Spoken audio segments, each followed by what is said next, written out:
Hey, everybody, this is Patti Negri. Welcome to the Witching Hour, that hour of the day when the veil is thin and magic happens. I have some fun magic for us today, some sexy magic for us today. Let me introduce you to my friend, Nicoletta Heidegger. She's a licensed marriage and family therapist and sexologist practicing in Los Angeles, California. She specializes in trauma-informed sex therapy and diverse populations, as well as equine-assisted psychotherapy. I will go into everything else later, but let me bring her on. You're gonna love her like I do. Hi, Nicoletta. Thank you so much for coming on my show. Hi, I'm so happy to be back here with you. Yeah, we ran into each other at the airport recently. We flew together, unknowingly, and it was like Nicoletta, yay! Yeah, it was total kismet. We don't get to see each other as often as I would like, and the universe reminded us to reconnect. Exactly. Okay, so tell everybody a little bit about what you do, because a lot of people are gonna not get, I mean, they'll probably get the family therapist part, but getting into the Yeah. sexologist, I'm teaching a class on sex magic tomorrow, but just Yes. how you came into this world and I, was lucky to have some parents who were pretty supportive about my own sort of sexual and relational exploration. A lot of folks' parents aren't because they weren't taught either. And so it's sort of been my life's mission to help people reduce shame around their sexual selves and to find more pleasure. Sexuality and eroticism is such an important part of my life, and I have found it to be so powerful in so many ways. And so it's really been my goal to help people kind of minimize those barriers and help them to get more connected to themselves, to the world, to others, so that they can have as much pleasure as they want, hopefully expanding their pleasure potential. And I've kind of been into this since high school, and all roads sort of led here. I was always the person who people came to ask advice of and questions of. And going to college, I worked at like the Sexual Health Resource Center and ended up writing a sex column in my senior year at Stanford. And basically, it just all kind of led to here. And so now I see folks in private practice. I see individuals, couples, thruples, moresomes, all kinds of relationship configurations. And people come see me when they are not having the kind of pleasure or intimacy that they're wanting to have, when they feel like misaligned from themselves or potentially from a partner, either in terms of like what they want in a relationship or what they want sexually. I also see folks who, are struggling with past trauma experiences that they've had, people on their gender journeys, people who experience unwanted pain during intimacy, which is pretty common. Kind of, it's like regular talk therapy, except we actually talk about sex, whereas most general therapists might not broach the topic, if at all. so we still, it seems to me, and I'm certainly not a sex therapist or a therapist, we still, as modern as we think we are like this ridiculously prudish, held in society and world. Yeah. Yeah, I mean, I think, we definitely have a lot of puritanical roots, and it's this like systemic thing where like our parents didn't learn this, their parents didn't learn this, and so it just kind of gets passed down. And unfortunately, even in the field of mental health and just healthcare in general, most doctors or therapists get maybe like one class, if at all, on this topic, and so they, don't even really know what to say clinically speaking, but they also haven't been asked to do that sort of internal work themselves to even be able to feel comfortable to talk about this topic with other people. So it unfortunately kind of creates this. We like shadow work in other ways, but it creates this maybe negative shadow where people just like don't touch that. And yeah, it really affects people's lives in a negative way from what I've experienced. What do you think most people, you think it's just not just don't know what they're supposed to do or like or know, or shame feelings like you were saying, or Yeah. inability to talk about it, whether on their own with partners or Yeah. I mean, I think this is where there's like an intersection maybe with magic in a way, is that I do think that we are taught in our culture to not be embodied, to not be connected to our body, to the world around us, because that is how sort of with the industrial complex or the industrial revolution, like what kept us in that sort of capitalistic rat race, right? Like, don't think about how you're feeling, just do it, right? If something's going wrong, if you're noticing like you're feeling tired, like just push through it, just white knuckle it. And so that is sort of what has had our culture move forward in terms of progress, is people just like not listening, encouraging people to not listen to themselves, to not pay attention to what they're feeling. And so I think a lot of people feel really uncomfortable when things involve their body. They really aren't sure what's happening. They're not in tune with like their actual body sensations because they've maybe been taught not to, or that that's not important. And then, yeah, most of us don't receive comprehensive sex ed, if at all. Like, do you remember what your sex ed was like, if you had any? Hardly any. It was like a bad movie and giggling boys. That's all I Yeah, remember. that's like for a lot of people, right? And so, you know, we learn to do lots of other things. You can learn to do magic, you can learn to drive a car, you can learn to practice all these things. But most people, for some reason, when it comes to intimacy and relationships, they think it's just supposed to come naturally. So there's Mm, this like shame spiral of like, well, I guess some people are just good and some people just aren't good at it. And we just won't talk about it and we won't work at it. We won't take classes on it. And you know, we learn how to do other things. Why can't we learn how to do better at this? So that's what I help people do. It's a lot of re-educating. wow. So, how much do you think sex issues affect relationships? I mean, because it's such Yeah. an integral part of life. It's I mean, hugely, which is why it's so shocking to me that most therapists don't get any classes on this. So, not saying we can specialize in everything. Like, I get that not all general therapists can, you know, have every kind of specialization. And it's such a huge part of relating to oneself and the world and being in relationship. And when I say sex, I guess I always encourage clients to expand their definition of it. So I almost prefer to just say pleasure, because I think when we think of sex, we maybe think like certain kind of parts intercourse. Mhm. And so I really try to expand people's definition of sex, as I guess you might do maybe with magic as well, is like it can look different to different people, helping people get connected to what they want, really expanding what pleasure can look like. And it doesn't even have to be overtly our society's definition of sex. And so to me, I think that's really key when in some of the questions you're asking me is like, how do we expand this to really help people get more in touch with pleasure? And to me, that's so related to relationships because again, if you don't know what you want, if you don't know what's normal, if you don't know what's possible, and then you also don't know how to even say the words or get the words around sex and intimacy in your mouth, that's a lot of stuff that is missing from your relationship. And that can also include if you're in a relationship that doesn't want to, you know, be sexual. Yeah, This applies to people to, you know, make an informed decision of how they want pleasure to be related to their life. right. I like that. I like using pleasure. So, what are people can do? So, I'm sure people are watching or listening now, going, "Oh yeah, my life is kind of like that. I don't talk about it. I don't do whatever with myself or with partners or anything else."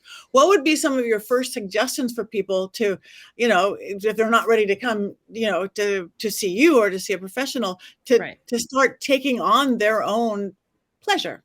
I was going to say sexuality. I'm going to say pleasure. Yeah, I like that. Well, of course, you know, if you are ready to come see somebody like me, I'm happy to hear from folks. And if I'm not the person, I can refer you to someone who is, or, you know, I host 1 and 2 day events and things that kind of help people start these conversations. I have one coming up in August, one in October. So there's lots of ways to do it. There's also some really wonderful books to kind of get started. But if you're feeling even like too overwhelmed maybe by the thought of like reading a book on sexuality and things like that, um, for pleasure, I would say creating an intentional pleasure practice. And again, when I say pleasure, that doesn't necessarily mean sexual. And here's where it can become sort of magical and maybe ritualistic. And for the, I doubt you have people who watch who maybe aren't into the woo woo, as we would call it.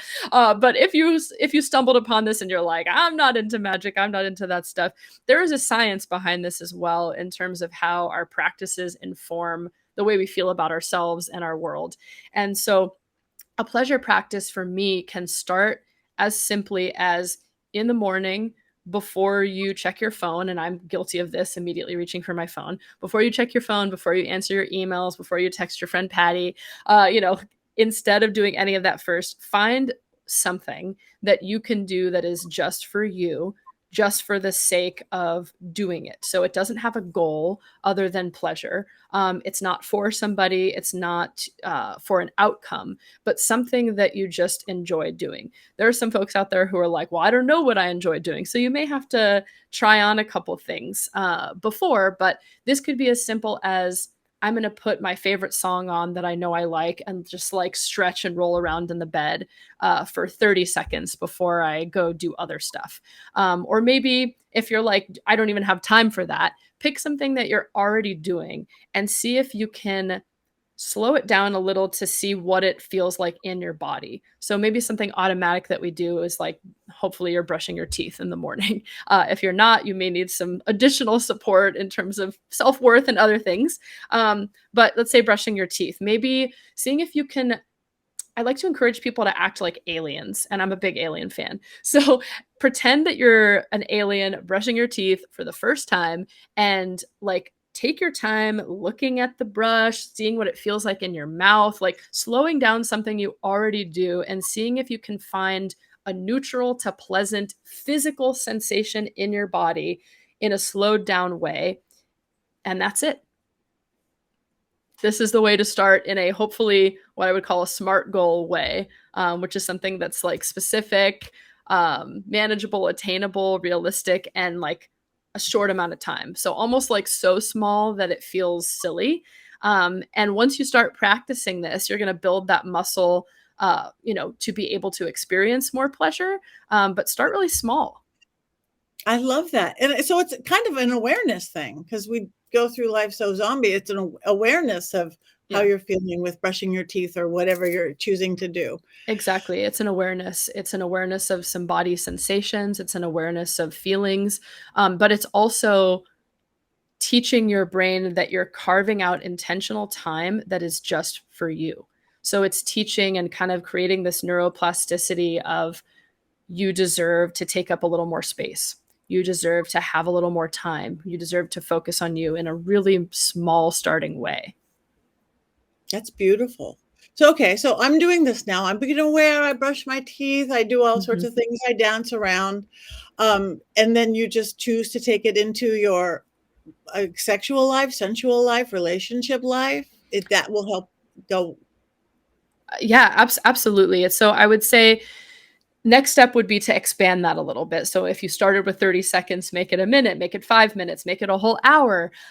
If you're feeling like you're starting to maybe wanting to move that into the more like overtly sensual, intimate space, I might encourage you to read some books on this. This is good for all bodies, but I would say it's definitely directed towards like people who have vulvas. There's a book called Come As You Are, I think, which is really helpful for folks to kind of get started on some of this, to really help you maybe unlearn and relearn some things that you didn't know before. Additionally, there are some really wonderful like classes, like I said, online.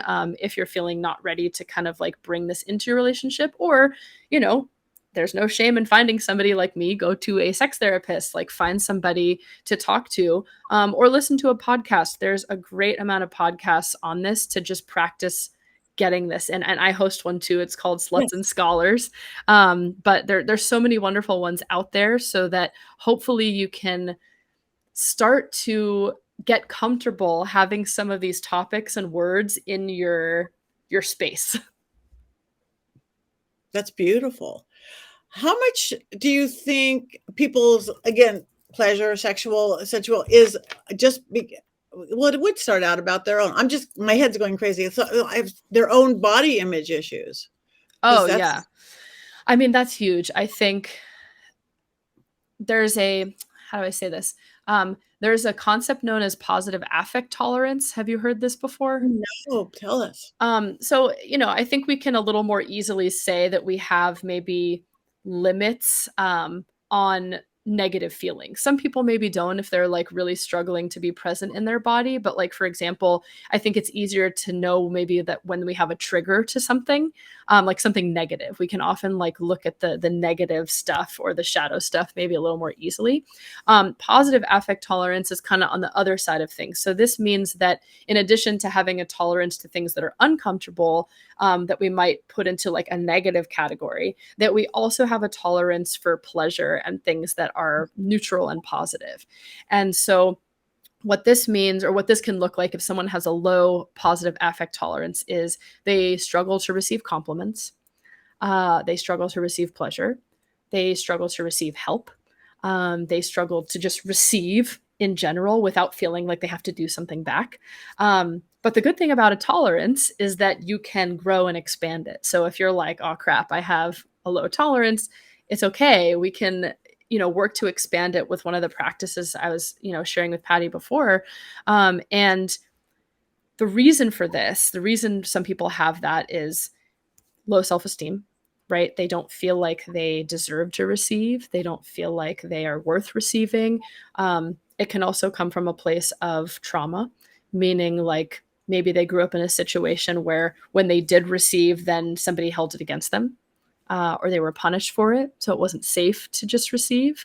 It can also come from a place of certain folks have a harder time getting in touch with their body. So whether that's due to neurodiversity or anxiety or like the self-worth things, a lot of people maybe struggle with knowing what they're sensing in their body. And this can definitely be something that's practiced. So some people struggle to receive because they're like, I don't know what these feelings are, what's going on, and it's kind of overwhelming. So that's just sort of a few reasons, but a lot of people struggle with this positive affect tolerance, and that can be a big barrier for people. I honestly, I don't think a day goes by that I don't hear somebody compliment somebody and go, oh, Yeah. that people. Oh, well, I didn't even shower today, or oh, I didn't, Exactly. It's like, yeah. oh, my hair's a mess. It's like, Mm-hmm. oh, these excuses. Well, So especially if I don't know how you feel about this, but I think especially for women in our culture too, however you identify, but we're sort of taught if you're a femme person that you're supposed to be modest, right? You're supposed to be a good hostess. You're not supposed to take up too much space or make it about you or be too boastful. And so I think especially for women, this is tough because maybe you've been taught that you weren't supposed to receive so much. You were supposed to give and give and give, including your body. And so this is a lot of undoing.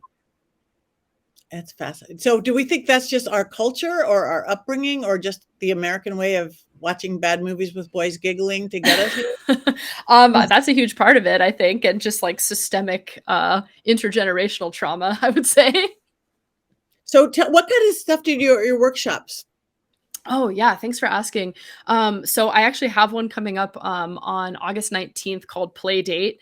I'm hosting it with another somatic sex coach who specializes in sexuality as well.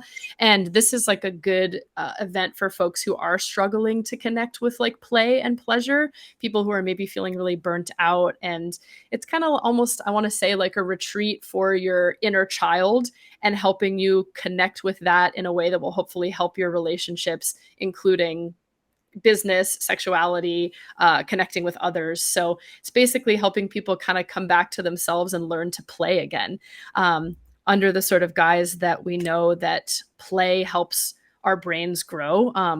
When we play, it increases neuroplasticity, meaning your brain's ability to change.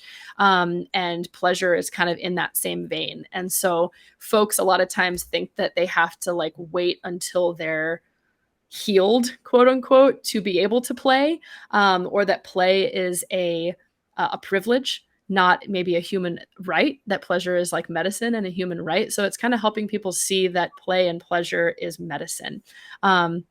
And then I've got another one on October 14th and 15th called Pleasure Connection. And this is a little more sex and intimacy based for people who are struggling to start the conversation around pleasure in their own life and with a partner. It's open for singles and partnered people. So, I love these kinds of community events because it also helps people feel normal, that like other people are struggling with this too, and you're not alone. That's beautiful. Now, if I'm somebody going, okay, well, this I know I need all this, Yeah. my personal life, but okay, if I go to this workshop, are they worried like to know it's a safe space? What did they Mhm. picture? Orgy with Yeah. 900 people that you don't know and you're thrown into it like this. Yeah, totally valid question, because there are people who, whenever they see anything related to sex and pleasure, they're like, oh my God, well, I have to take my clothes off. Is this going to be a sex party free for all? Like, what is happening here? For both of these, we offer like intake calls so people can get their questions answered, and FAQs. And these are more beginner level things. So at both of them, there's no like nudity or overt sex happening. It's more kind of healing from um, an internal place, a psychological place, and a community space, to then figure out how you want to integrate it into your physical life. So there are sort of embodied practices, but it's ideally for people who have those questions pop up and are afraid of that. That's fabulous. I love Yeah. it. So how is it working in our world of sensuality, sexuality, Yeah. pleasure, Yeah. with all the new fluidity and gender and things, people like coming out of whatever kind of closets that they had? Is Mm. that causing more openness or more confusion or? I think it depends who you ask. I think for folks who maybe grew up in a very restricted kind of binary culture, for some of those, it can feel confusing. And I think it's confusing because it sort of is forcing them to maybe question their own experience with reality. And that can feel very scary for a lot of people to question that. But on the other side of things, I think it's opening up for a lot more opportunities and creativity to make pleasure anything you want it to be. And so there's a lot of space now to create and co-create magic together, um, in a way that is much more expansive.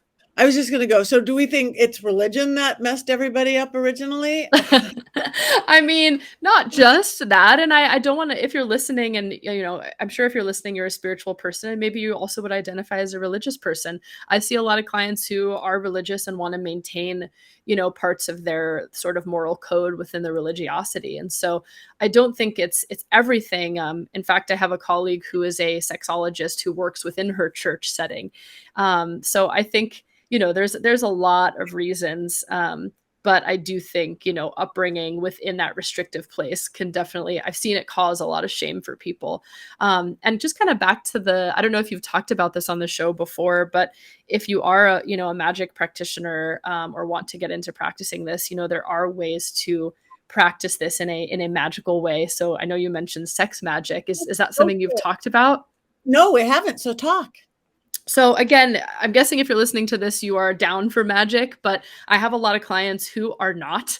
And so for the clients who don't think that way, again, this is also a science. And so, you know, the more you practice something, the more you do things that engage that sort of neuroplasticity, the more you repeat a narrative, the more it's going to create the reality of your life. And so if you are listening and aren't as magic savvy, or into that, this is also science. And so it's interesting because I hear a lot of people like do this. I don't know if you hear this too, but a lot of people are like, oh, well, I'm not woo woo, I'm into science. And there's such an intersection between science and physics and quantum physics and magic. Like there's this big intersection. So I like to challenge that for people, and I want to meet people where they're at. But sex magic, at least you might define it differently, but the way I define it is using the power of the erotic to create what you want. And so, eroticism and sexuality is a really powerful energy. There's a huge energy source that we can tap into when we tap into that part of ourselves. And so, sex magic is basically using the energy of that to help you get to where you want to be. And so, let's say you are struggling with that self esteem stuff, that Patti was talking about before. if you are open to self-pleasure, and you might not be, you might be in a place where you don't feel comfortable touching yourself in any kind of way. And then I would go back to the more beginner stuff we were talking about. No, no shame in that. You might be at a different place. But if you are somebody who does engage in self-pleasure, for example, something you can do about this is, instead of self-pleasuring and thinking about another person or situation, or maybe even watching erotic content, instead I would invite you to come up with either an affirmation or something that you're wanting. So that could be like, I love myself more. And I want to invite you to do it in more the present tense. So not like I will accomplish this, but like I am this right now. And as you're exploring your body, as you're self-pleasuring, you want to repeat that, and almost see if you can get to a place of pleasure, sometimes orgasm, sometimes not. It doesn't always happen. But see if you can sort of, as you're feeling the energy of arousal, seeing if instead of like giving that away to another person or situation or fantasy, instead you're transmuting that energy, alchemizing that energy into this thing that you're wanting, into this this phrase. So for example, if you're kind of, touching and just experiencing, pleasure on your body, and instead of thinking of someone else, you're like, I am so hot, I am so beautiful, I deserve pleasure, I deserve more pleasure. You might not believe it the first 100 times you do this, but you're saying it in the now as if it's happening now. And you're using the energy of arousal and desire to increase that neuroplasticity in your brain, create that neurochemical magic, and here you have it. So some people will do that with money they're wanting, a job they're wanting, and you know what? All the people I know that practice it, a lot of stuff happens for them. So what's been your experience in teaching people about that? Yeah, again, this is only the second time I've taught the class, I Yeah. think, but I've been doing this work for a long time. It's power, it's energy. If we do whatever other spellcaster, we're a spellcaster, or we're working our candles and our herbs and our oils, and we're Yeah. stirring and we're doing whatever we're doing. But talk about your body getting involved in something with that self-pleasure, with that, or whatever pleasure, it's just powerful, it's strong, and it's directed energy. But and exactly what you said, you direct it to a certain place versus just, I'm picturing about whoever, or whatever, sending it to magic. It's super powerful magic. Totally. Yeah. And I just saw a reminder of your cute pleasure panties that you have that I've heard great things about. Yeah. Oh, I should have. I like pleasure panties. They're Oh, sorry, power panties. Clearly, that's on my mind. pleasure line too. Yeah, pleasure panties sounds like some cool Yeah, vibrating panties, which I think would be great. that would be great. Great for the next line. Yeah, next line. Just watch those batteries. That's like, Yeah. yeah. So yeah, it's mind, body, spirit, intent. What we're doing, what we're Exactly. creating, and where we're putting the energy. So that is great. So tell everybody where they can find you, because again, it just is in my private practice, which is not like yours. I'm not that. I know how screwed up people are about pleasure, sensuality, sexuality, relationships. So my people are probably all going, yes, let me find where she is. So tell people where they can Thank you. find you. Well, again, if you're listening and you are feeling that way, I just want to reiterate that, like, you're not alone. And look, this is my field, and these other narratives that were non-consensually given to me, about shame and the body and all these things, like, still pop up for me as well. So just like any other practice, magic, anything like that you do, it is a practice. And so it's going to take time. It's going to take effort. There's going to be dips. It's kind of like washing the dishes. Some days are harder than others. Some days you're like, I thought I already did this dish, and here it is back again, haunting me.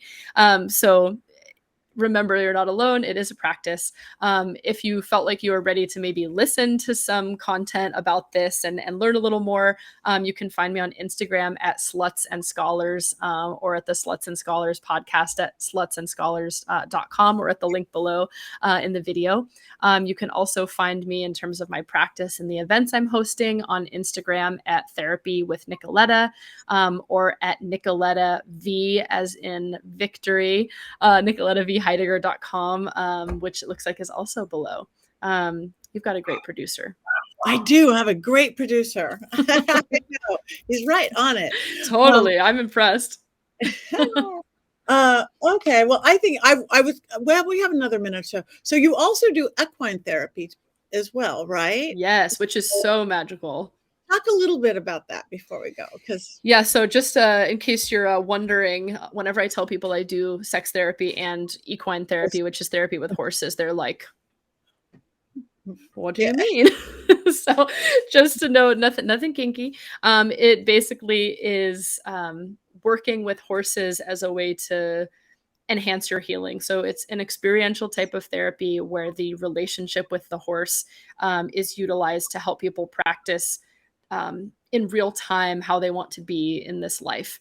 Horses are really wonderful, magical, attuned prey animals, beautiful creatures that can help us work on things like anxiety, trauma, depression, confidence, relationship stuff, sexual confidence. Basically, we're able to kind of do activities or just be able to be with the animals and kind of reflect on how it is to be with another entity. There's a lot more details to it, but again, it's this kind of way of doing therapy where you get to practice things in real time with the support of a second therapist that is a four-legged, non-judgmental, attuned creature. And I've seen it be really helpful for folks. So I actually moved my office to a ranch. And now, when people feel like they need to bolster the work that we're doing with some animal time, or sometimes people just come see me for the animal work, we get to be there and be in nature together. And that's beautiful. Yeah, I would love to get you out there. I'm coming. So, okay. So, and I cannot recommend this woman enough. She's just so magical. And so I've heard her speak a few times. She's spoken in my class before, but check her out, because many of us have all sorts of little issues. And a lot of it, as you said, is from trauma and childhood and things. And some of it is just how we grew up with. But thank you for bringing your magic to my witching hour, Nicoletta. Oh, thank you for trusting me to share this sacred space that you've created. And did you give your website? Oh yes, we gave it all, and I hope to hear from some of you. I heard everything. I don't remember the website. So yes, check it out. It's magical. It's beautiful. So let's all discover our pleasure, shall we? Thank you. Thank you.